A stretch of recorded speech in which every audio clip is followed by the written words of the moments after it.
What's up guys? Welcome na naman sa isang panibagong episode ng ating channel. And ako nga pala si Garby, ang inyong adventure cyclist.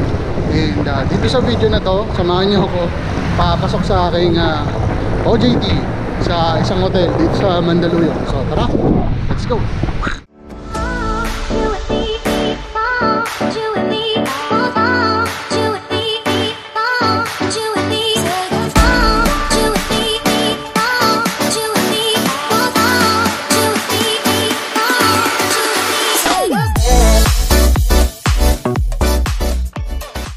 Okay, so ang oras ay 5:13 ng umaga. And currently andito tayo sa may T-Cruise papunta ng F. Ortigas. So dito tayo dadaan papuntang Shaw Boulevard.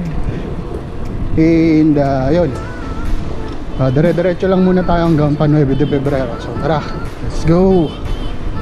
So ayun, nandito na tayo sa may 9 de Febrero. So dito tayo dadaan, dire-diretso lang tayo.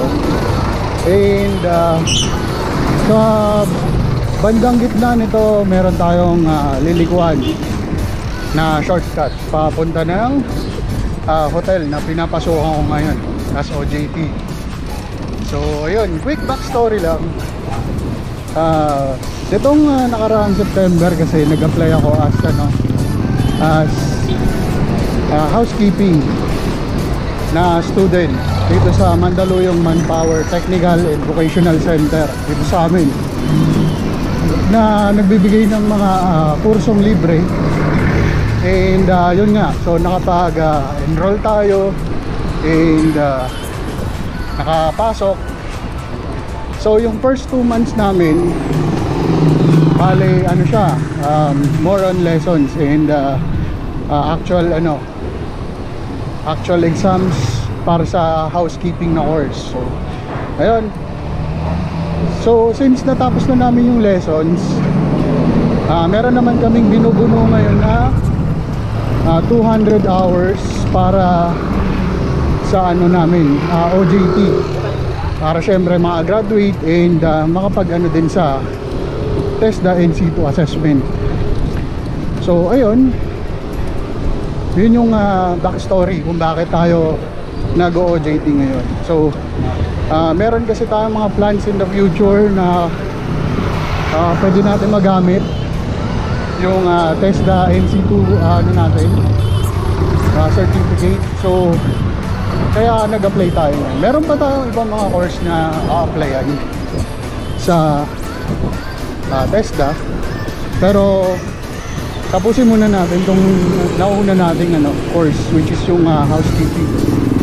And ayun, so ayun, dito na tayo sa may 9 de Febrero pa rin, pero dito tayo diretso kasi may isang daan dyan. Yung isa, pag kanan natin, ang daan pa tawag dito, papunta ng Empinag or Mental. Itong kabila may tagos dito pa Shaw Boulevard. So diretso lang tayo, let's go. So ayun, dito na tayo sa may Calbayog. And nasa harap na natin is yung Shaw Boulevard. So login muna tayo sa Guardia, then baba na tayo maya maya sa parking lot.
Bossing, pababa.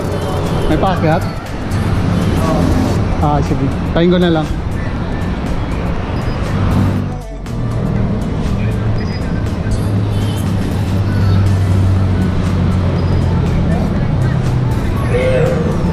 Thank you.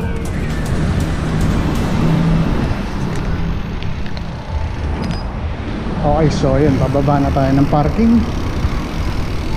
Medyo matarik yung pababa dito, so ano lang, dahan-dahan lang tayo.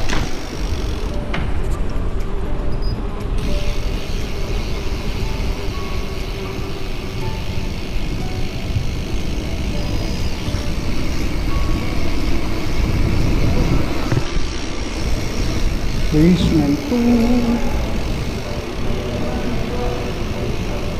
So bababa pa tayo ng isa pa sa basement 2.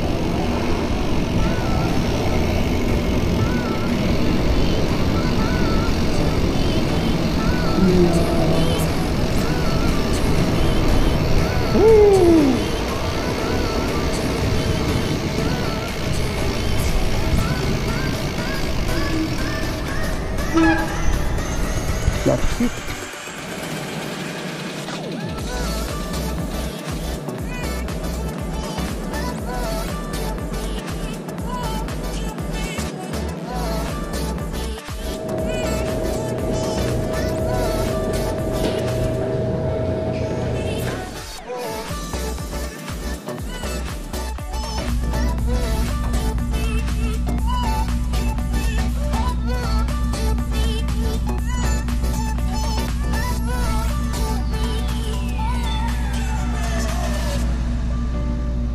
Dito na ako sa loob ng opisina and waiting lang ako sa mga kasama ko and sa manager namin na makakasama namin sa pag-ikot dito sa hotel. So no cameras allowed sa taas kasi for security and privacy ng hotel mismo. So kita-kits na lang tayo maya pag out.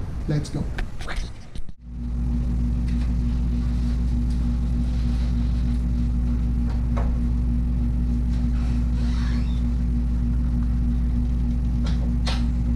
Okay, so ayun, kakatapos lang ng shift natin, 6 to 3, and ang oras ay 3:46 ng hapon. So ayan, pauwi na tayo. Medyo may kaunting side trip lang tayo kanina bago umuwi. Dumaan na lang tayo sa